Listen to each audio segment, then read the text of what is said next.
स्वागतम सुस्वागतम. वासुदेवाच्या भेटीने एकदम तरतरी, म्हणजे काय चेहरे खुललेत सगळ्यांचे, कमाल. मी पण इकडे मागे उभं राहून ऐकत होते. खूप मजा केलेली दिसते सगळ्यांनी. तर आता आजच्या सकाळच्या सत्रात आपण एक वेगळाच विषय घेऊन येत आहोत. पुस्तक नक्की कोण वाचतं? खूप साधा प्रश्न आहे ना अगदी.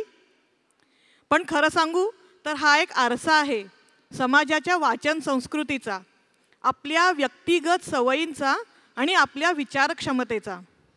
आजच्या तंत्रज्ञानाच्या झगमगाटात पुस्तकं हरवून तर नाही न जाणार का? अजूनही कुणी कुठेतरी शांत कोपऱ्यात एखादं पुस्तक उघडून स्वतःशी संवाद करतंय? कुठे कुणी छान कविता ऐकतंय का? ग्रहण करतंय का? तर आजच्या सत्रात आपल्याला भेटणार आहेत काही वाचनवेडे, काही विचारवंत, तर काही लेखक, वाचक, कवी आणि कवयित्री देखील. तर डॉक्टर ज्योती रहाळकर यांच्या कवितांच्या अभिवाचनाचा कार्यक्रम आता सादर करीत आहोत. डॉक्टर ज्योती रहाळकर, डॉक्टर जयेश रहाळकर, डॉक्टर अंजली चौधरी, नीला कानिटकर, वैजयंती मोने आणि सरोज रानडे. चला तर आनंद घेऊया. नमस्कार, मी डॉक्टर ज्योती रहाळकर सर्वप्रथम अखिल ऑस्ट्रेलिया मराठी संमेलनाच्या कार्यकारिणीचे आभार मानते.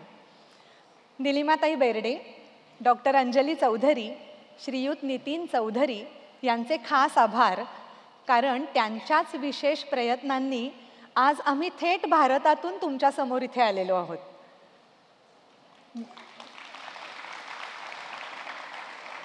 गेल्या 21 वर्षाच्या माझ्या काव्यप्रवासामधल्या 2000हून अधिक कविता माझ्या लिखाणात आल्या. त्यातल्या काही निवडक कविता तुमच्यासमोर सादर करायची आम्हाला संधी इथे मिळालेली आहे. त्याबद्दल सर्व रसिक प्रेक्षकांचे सुद्धा खूप खूप आभार. यानंतरची पुढची सूत्र मी डॉक्टर अंजली चौधरी हिच्याकडे सोपवते.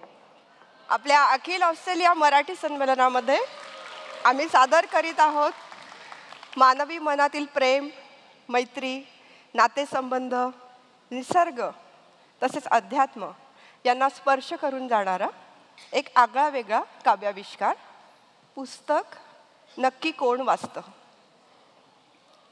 या कार्यक्रमाचे वेगळेपण म्हणजे भारतातून इथे स्थायिक झालेल्या ऋषिकेश व मधुरा रहाळकर यांचे बंधू व बहिणी डॉक्टर जयेश व डॉक्टर ज्योती रहाळकर हे कौटुंबिक भेटीसाठी इथे आले असताना ते आपल्या संमेलनाच्या कार्यक्रमामध्ये सहभागी होत आहेत आणि आपल्या जिवलग मैत्रिणींना देखील त्यांनी यात सहभागी करून घेतलेत. या कार्यक्रमाची संहिता आणि त्यात सादर केल्या जाणाऱ्या सर्व रचना डॉक्टर ज्योती रहाळकर यांच्या आहेत. कार्यक्रमाची सुरुवात आपल्या सांस्कृतिक प्रथेप्रमाणे आपण गणेश वंदनेने करूयात. गायन डॉक्टर ज्योती रहाळकर, नृत्य सादरीकरण नीला कानेटकर.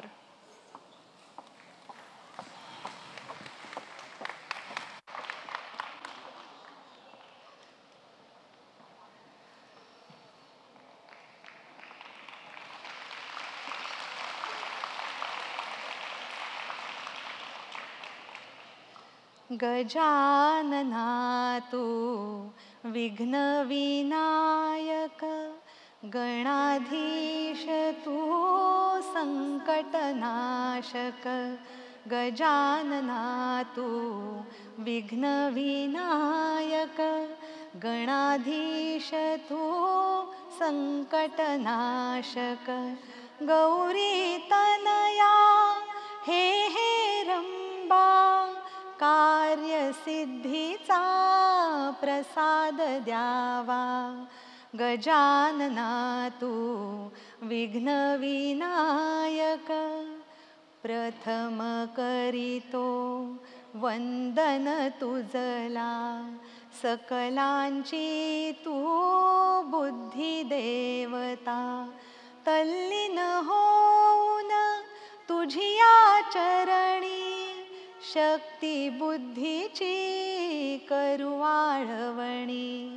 गजानना तू विघ्न विनायक, वक्रतुंड तू मंगलमूर्ती अखंड ज्ञानाची तू ज्योती महाकाय जरी चपळही असशी सकल जनांच्या हृदयी वसशी गजानना तू विघ्न विनायक सूक्ष्म तूच स्थूल ही तूची पंचतत्वांमधुनी दिसशी रिद्धी सिद्धीच्या समवेयेशी घेऊन समृद्धी सुखराशी गजानना तू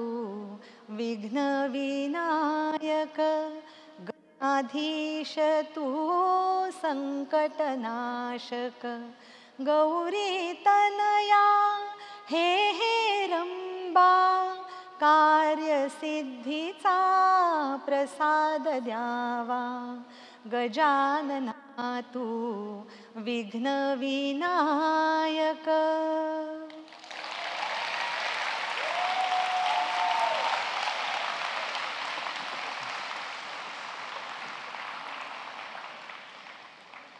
यानंतर जसं मगाशी अंजलीने सांगितलं तसं विविध विषयांना स्पर्श करून जाणाऱ्या काही कवितांचं आम्ही सादरीकरण करणार आहोत. तर ते अभिवाचन स्वरूपामध्ये असणार आहे. तर त्यासाठी सर्व कलाकारांना मी मंचावरती बोलावते.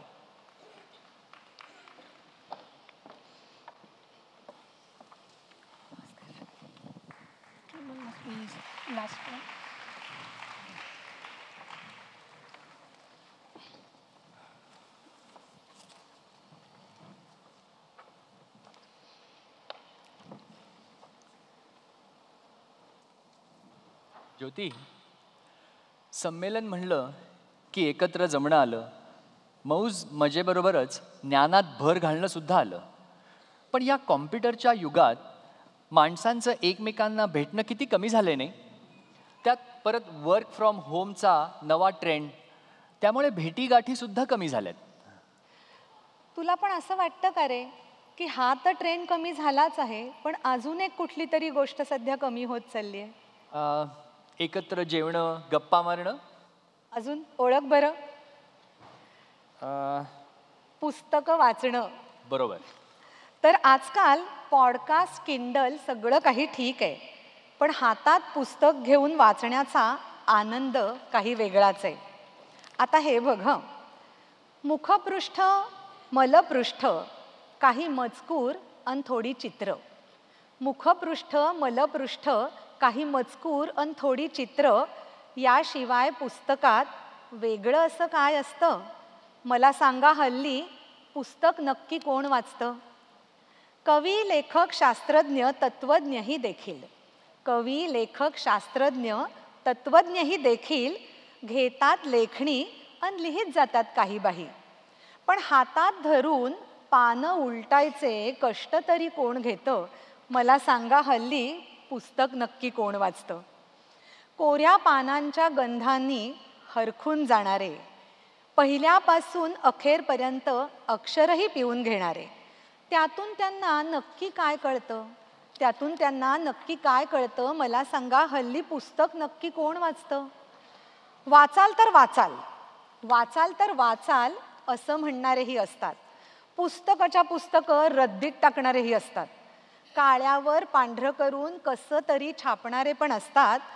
कुणी कंटाळवाणे कागद समजून फाडणारेही असतात. तरीसुद्धा दर दिवशी नवीन काहीतरी लिहिलं जातं. तरीसुद्धा दर दिवशी नवीन काहीतरी लिहिलं जातं. पोटाला चिमटा काढून छापलंही जातं. पोटच्या पोराचं बारसं करावं तसं प्रकाशनही होतं. पोटच्या पोराचं बारसं करावं तसं प्रकाशनही होतं. कविता म्हणा, कादंबरी म्हणा, साहित्य ते दुकानात येतं. तर असं हे जे काही साहित्य दुकानामध्ये येतं आणि पूर्वापार आपण पुस्तकांच्या दुकानात जाऊन पुस्तकं खरेदी करून ती वाचत असतो, तर पुस्तक हा एकमेव माध्यम असं आहे की जे पुढच्या पिढीपर्यंत आधीच्या पिढीचं ज्ञान पोचवतं. अरे चक्क अपौरुषेय म्हणून ओळखले जाणारे वेद सुद्धा आपल्यापर्यंत पुस्तकाच्या तर माध्यमातून आलेत की नाही, काय वैजू? म्हणजे म्हणायचं तरी काय तुला? हिरवी झाडं. आवाज नाही आहे. ते नाहीये, ते नाही. कशाबद्दल एवढी हिरवी झाडं. check. कश ऐकू येते? कशाबद्दल एवढी गहन चर्चा? नंबर सांगतो मी. नंबर 3. समोर बघ, समोर. हां, नाव स्पीक. नंबर हां, पान 8 वर होत ना. टेकू नको, थोडी वाय हे.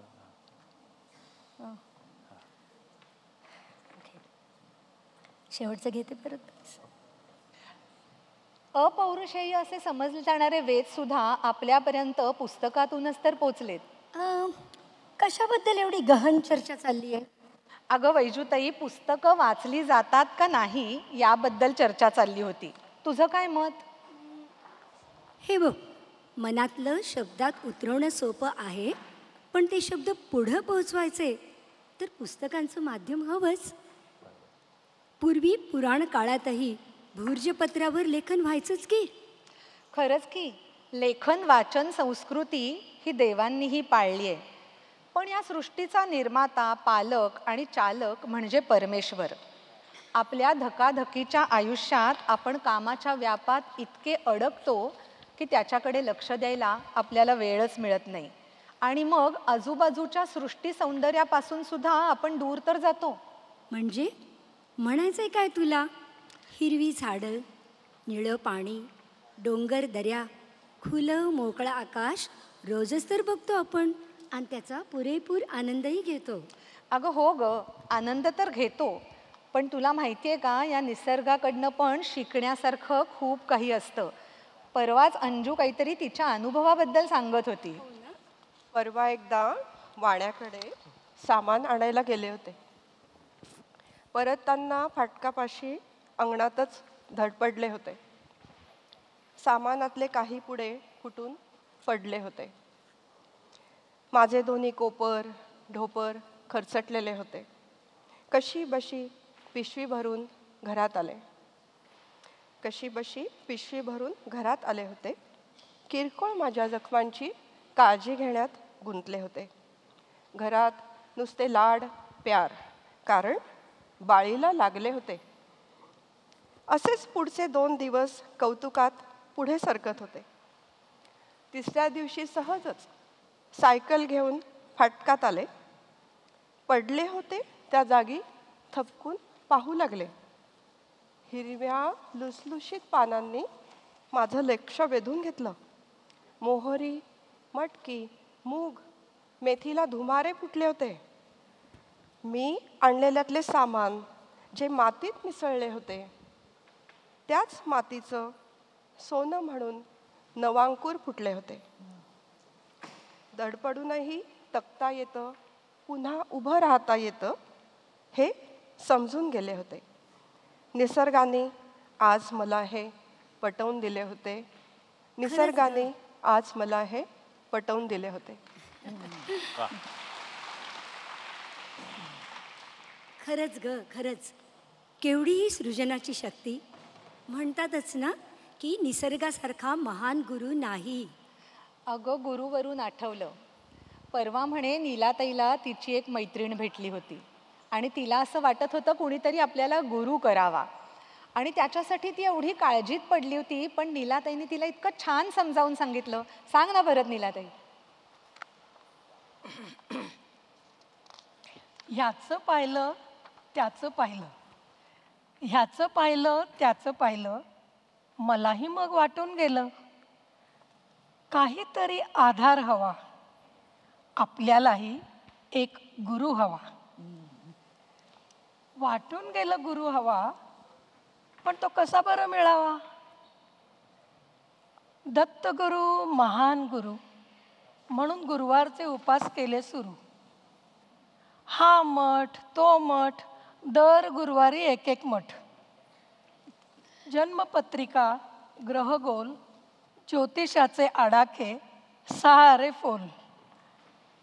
उपाय सगळे चालू होते, पण गुरुचे दर्शन मात्र काही होत नव्हते. गुरुचरित्राचं पारायण, देवळात बुवांचं कीर्तन, मन काही रमता रमत नव्हतं. गुरुलाभाचं लांबणीवरच पडत होतं. गुरु हवा एकच अट्टहास.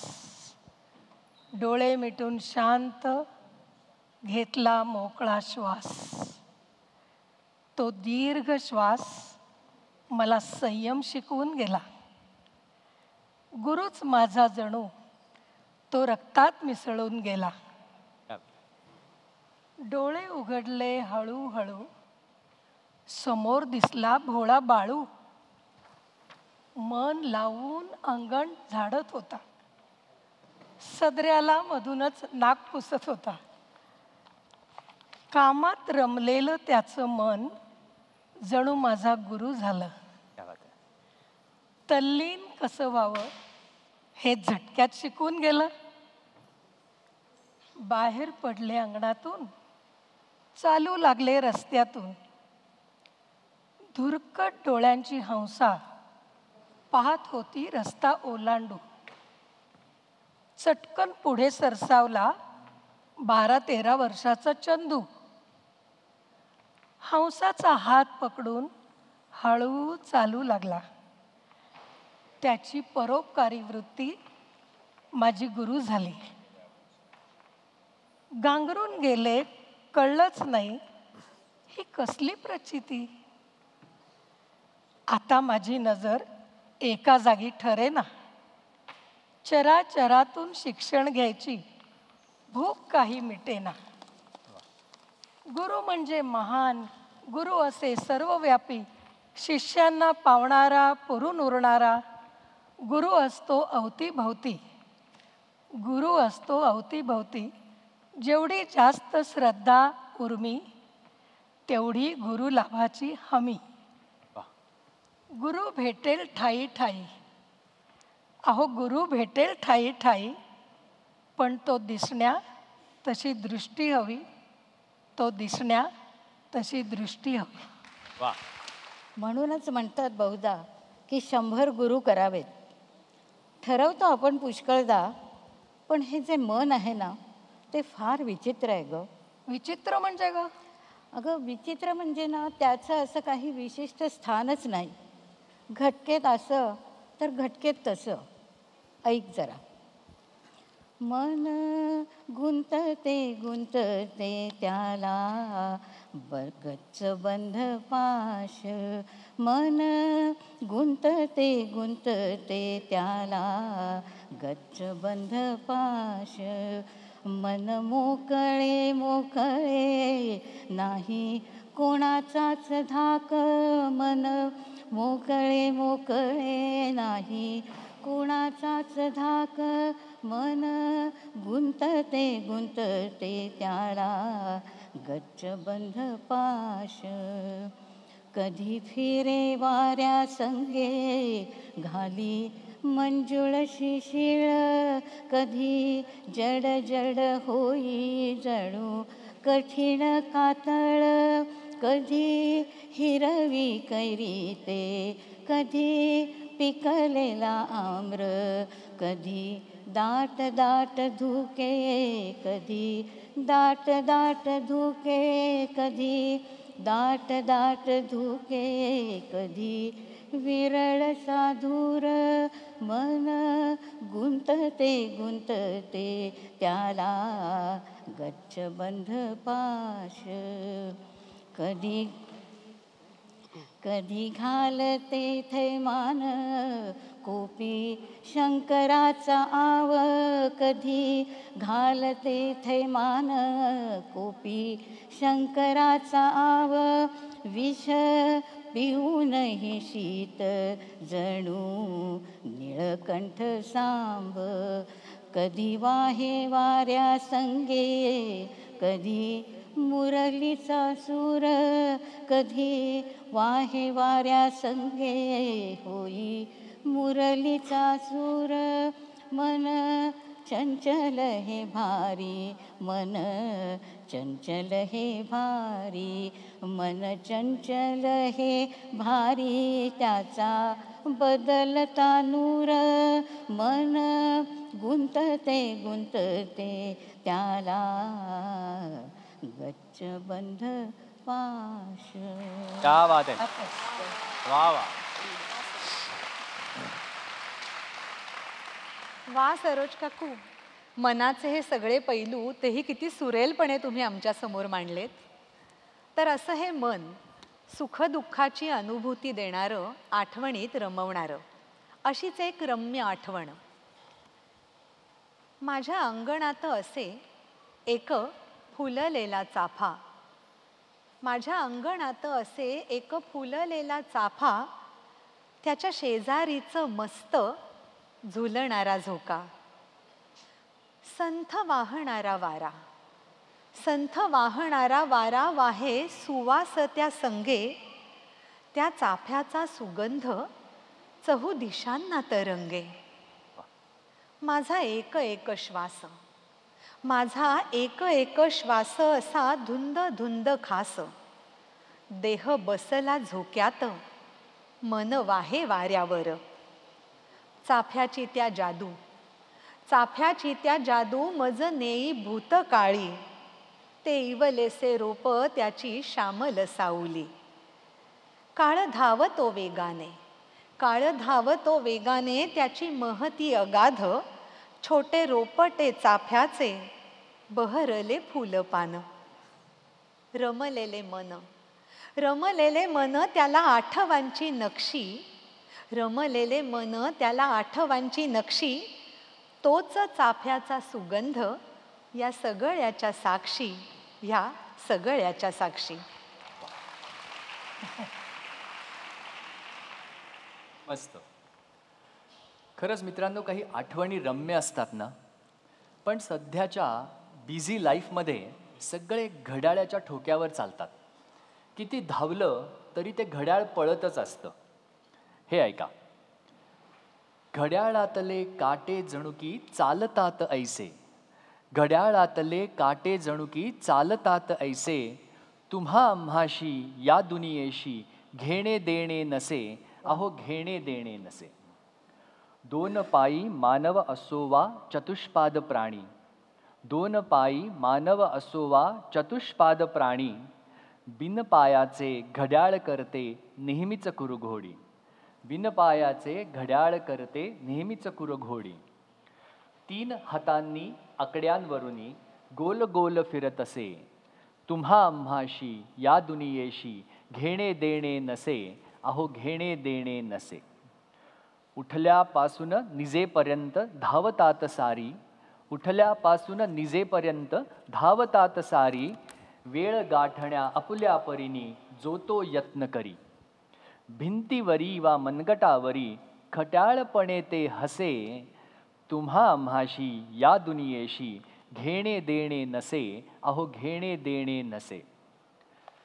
काळा पाठी धावत असता धाप लागते उरी, काळा पाठी धावत असता धाप लागते उरी, काळा पुढती झेप टाकते तीच व्यक्ती खरी, काळा पुढती झेप टाकते तीच व्यक्ती खरी. काळ वेळती योग्य सांधता पडती सुलटे फासे, काळ वेळती योग्य सांधता पडती सुलटे फासे, मग कोणाला त्या घड्याळाशी त्या घेणे देणे नसे, अहो घेणे देणे नसे. काय बात आहे. या धावपळीत थकून जातो आपण, एकटं वाटतं कधीतरी. Just a phone call away असं सांगून जाणारे मित्र मैत्रिणी देखील नॉट रिचेबल असतात. म्हणूनच विचारावंसं वाटतं, मिळतील का हो कुठे मैत्रीच्या बिया, मिळतील का हो कुठे मैत्रीच्या बिया, एक झाड लावावं म्हणते अंगणात माझ्या. असेल जे सतत डोळ्यासमोर माझ्या, असेल जे सतत डोळ्यासमोर माझ्या, सांगीन मग त्यालाच सुखदुःखाच्या कथा. काळजी घेईन त्याची छान, काळजी घेईन त्याची छान निगुतीनी वाढवीन त्याला. खत पाणी घालून घालून जीवही लावीन त्याला. रोज फुटेल नवी पालवी, रोज फुटेल नवी पालवी त्याच्या माझ्या नात्याला. फळा फुलांचे येतील बहर ऋतूमध्ये मैत्रीच्या. तसे असतातच की मित्र खूप समाजामध्ये आपल्याला, तसे असतातच की मित्र खूप समाजामध्ये आपल्याला. कधी क्वचित येतो पण मैत्रीमध्ये दुरावा. जाईन मग मी तेव्हा त्याच्या जवळ, जाईन मग मी तेव्हा त्याच्या जवळ. धरीन अलगद फांदीला, तेही देईल आधार तेव्हा माझ्या उतरत्या खांद्याला. बघा, कधी तुमच्याही मैत्रीत आला असा रुसवा, कधी तुमच्याही मैत्रीत आला असा रुसवा. मैत्रीचं एक झाड अंगणात तुम्ही रुजवा. म्हणूनच विचारते कुठे मिळतील या मैत्रीच्या बिया. सगळेच लावू एक झाड अंगणात आपल्या आपल्या, अंगणात आपल्या आपल्या. Very nice.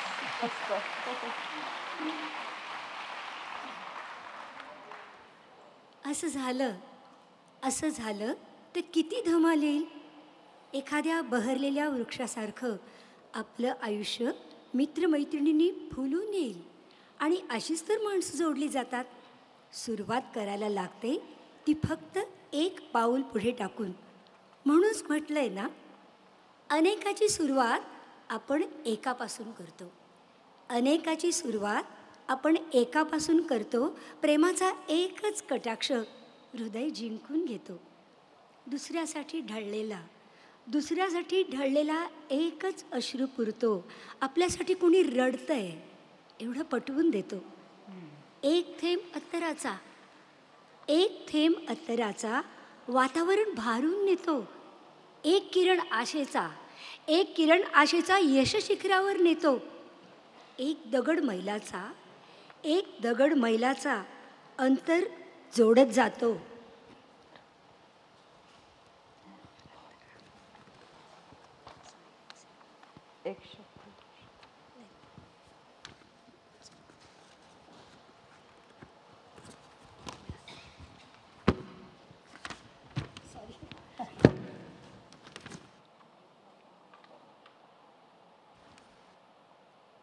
एक शब्द द्वेषाचा नाती तोडत जातो.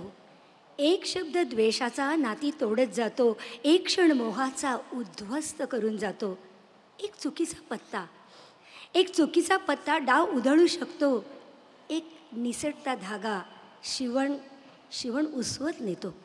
एक आंबा सडका आधी नासवत जातो. पण एक विचार चांगला मनामनांना जोडतो.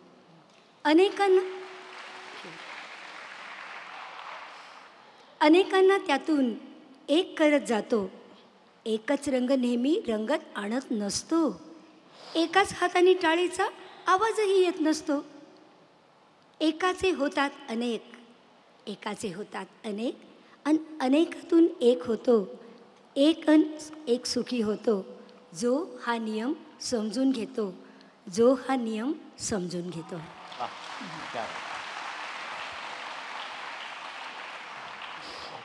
म्हणूनच म्हणतात ना की कोणतीही गोष्ट चालू करण्यापूर्वी नियोजन हवं.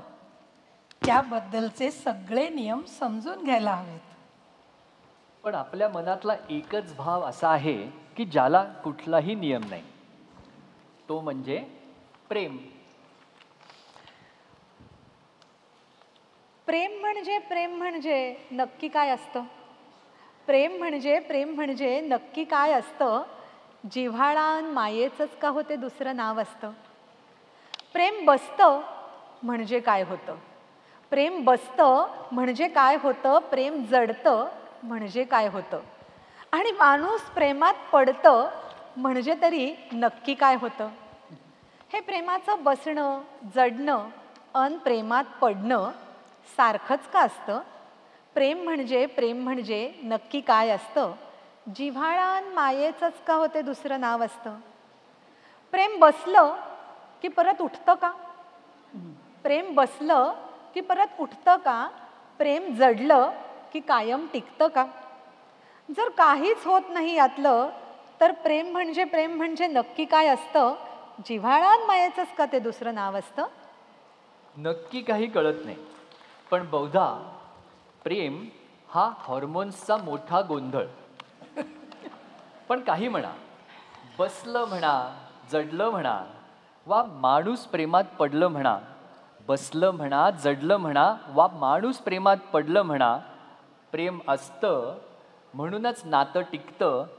प्रेमामुळेच की हो जगणं अर्थपूर्ण होतं, जगणं अर्थपूर्ण होतं. तर मग प्रेम म्हणजे नक्की काय असतं? अहो, आयुष्याच्या यज्ञासाठी ते अत्यावश्यक इंधन असतं.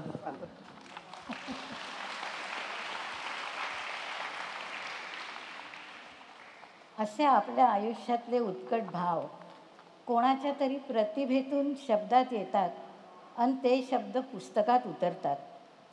असतं भाग्य जसं आपलं, तसंच ते प्रत्येक कलाकृतीचंही असतं. नशीबवान पुस्तक ते जे गुणग्राहकाच्या हाती लागतं. आलं सगळं असं जुळून तर एका दमात वाचलं जातं आणि वाचल्यावरच कळतं की पुस्तक आपल्याला काय देतं. पुस्तक आपल्याला काय देतं? देतं काही धडे कुणाच्या तरी अनुभवाचे, काही तरल भाव भाववश कवितेतले, काही परखड संदेश जिव्हारी झोंबणारे, काही हळवे शब्द हृदयाला भिडणारे. काही शब्द असतात सुरांना कवटाळणारे, पायात घुंगरू बांधून ताल लय साधणारे. त्यातूनच पुढे जन्मते कधी क्वचित गाणे, ओठी कंठी कोणाच्या चिरकाल राहणारे. काही सुरम्य किस्से साध्या सोप्या शब्दांमधून आयुष्य सोपे करणारे. काही क्लिष्ट शब्द बुचकळ्यात पाडणारे. काही असतात दाखले दैनंदिन जीवनातले, तर काही सल्ले असे आयुष्य सोपे करणारे. ज्याला जे हवं ते पुस्तक देत जातं. हवं ते मिळत असेल तर हल्लीही पुस्तक वाचलं जातं. धन्यवाद.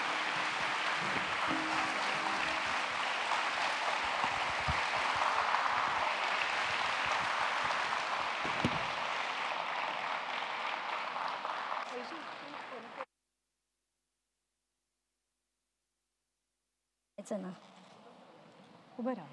नमस्कार रसिक प्रेक्षक हो. डॉक्टर ज्योती रहाळकर यांच्या पुस्तक कोण वाचतं या कार्यक्रमाला तुम्ही इतकी मस्त भरगच्च धात दिलीत. धन्यवाद. आता पुस्तक वाचण्यासाठी पुस्तक कोण विकत घेतं? तर सिडनीचे रसिक वाचक पुस्तक विकत घेतात. याचा अनुभव आपण या प्रतिभावान कवयित्रीला द्यायला आपल्याला आवडेल नाही का? त्यांची पुस्तकं विक्रीला आहेत, ती आपण घेऊया. वाचाल तर वाचाल असं म्हटलं जातं. या पुस्तकांद्वारे आपल्याला आवडलेल्या साहित्याचा आनंद आपण लुटूया. धन्यवाद. थोडक्यात परत पात्रपरिचय करून देते. आपल्या पुढे अभिवाचन सादर केलेल्या आणि सुरेल स्वरांमध्ये गाणं सादर केलेल्या सरोजताई रानडे, डॉक्टर अंजली चौधरी, डॉक्टर ज्योती रहाळकर, डॉक्टर जयेश रहाळकर, वैजयंती मोने, नीलाताई कानिटकर. पुनश्च धन्यवाद. थँक्यू.